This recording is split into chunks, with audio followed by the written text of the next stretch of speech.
Medical ഫീൽഡിൽ ഉപയോഗിക്കുന്ന കുറച്ച് വാക്കുകൾ പരിചയപ്പെടാം. അഡ്മിഷന് പറയുന്നത് ഔഫ്നാമെ, ഡിസ്ചാർജിന് പറയുന്നത് എൻറ്റ്ലാസുങ്, മരുന്നുകളുടെ പ്രിസ്ക്രിപ്ഷന് ഫെർഷ്രൈബൂങ് അല്ലെങ്കിൽ റെസെപ്റ്റ് എന്നാണ് പറയുക. പ്രിസ്ക്രൈബ് ചെയ്യുന്നതിന് പറയുന്നത് ഫെർഷ്രൈബൻ. റെസെപ്റ്റ് എന്ന വാക്ക് നമ്മൾ വേറൊരു കോണ്ടെക്സ്റ്റിൽ ഉപയോഗിക്കും. ചില ഭക്ഷണം ഉണ്ടാക്കുമ്പോൾ നമ്മൾ അതിൻ്റെ റെസിപ്പി അന്വേഷിക്കാറുണ്ട്. ഈ റെസിപ്പിക്കും റെസെപ്റ്റ് എന്ന വാക്കാണ് ഉപയോഗിക്കുന്നത്. മരുന്നോ മറ്റോ സാധനങ്ങളോ വാങ്ങിക്കഴിയുമ്പോൾ നമുക്കൊരു റെസിപ്റ്റ് അല്ലെങ്കിൽ ബില്ല് കിട്ടും.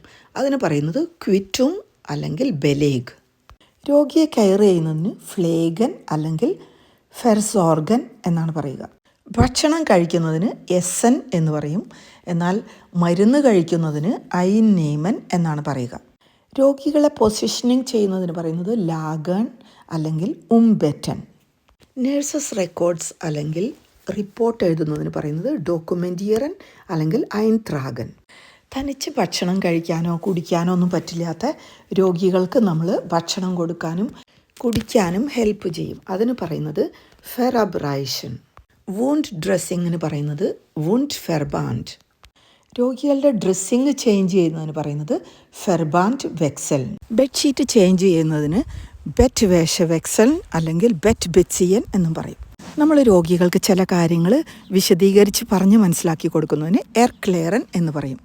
ഡോക്ടേഴ്സ് രോഗികൾക്ക് ചികിത്സയെ പറ്റിയോ ഓപ്പറേഷനെ പറ്റിയോ ഇൻവെസ്റ്റിഗേഷനെ പറ്റിയോ പറഞ്ഞു മനസ്സിലാക്കി വിശദീകരിക്കുന്നതിന് ഔഫ്ക്ലെയറൻ എന്നാണ് പറയുക.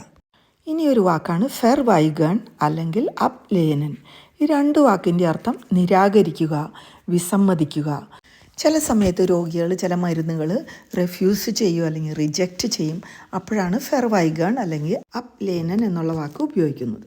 മറ്റൊരു വെർബാണ് ഫെർബിൻഡൻ.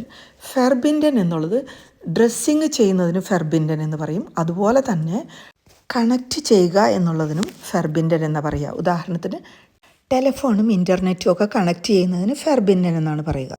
അളക്കുക അല്ലെങ്കിൽ മെഷർ ചെയ്യുന്നതിന് മെസ്സൻ എന്നാണ് പറയുക. ഉദാഹരണത്തിന് പനി അളന്നു നോക്കുന്നതിന് ഫീബർ മെസൻ എന്നാണ് പറയുക. ഉയരം അളക്കുന്നതിന് ഗ്രൂസെ മെസൻ എന്നാണ് പറയുക. ബോഡി വെയ്റ്റ് ചെക്ക് ചെയ്യുന്നതിന് വീഗൻ എന്നാണ് പറയുക. ന്യൂട്രീഷന് പറയുന്നത് എർനേറും എന്നാണ്. എന്നാൽ സപ്ലിമെൻ്ററി ആയിട്ടുള്ള വിറ്റാമിനും മിനറൽസും ഒക്കെ കൊടുക്കുന്നതിന് പറയുന്നത് നാറുങ്സ് എർഗൻസുങ്സ് മിറ്റൽ. ന്യൂട്രീഷണൽ ഡെഫിഷ്യൻസിക്ക് പറയുന്നത് മാങ്ങൽ എർനേറും. ന്യൂട്രീഷണൽ ഡെഫിഷ്യൻസി ഉള്ളവർക്ക് വെയിൻ വഴി അല്ലെങ്കിൽ സെൻട്രൽ വെയിൻ വഴി സപ്ലിമെൻ്റൽ ഫീഡ്സ് കൊടുക്കുന്നതിന് പറയുന്നത് പരൻ്റെറാലെ എർനേറും. ഗ്യാസ്ട്രിക് ഫീഡ്സിന് പറയുന്നത് സൊണ്ടൻ നാറും. Thank you.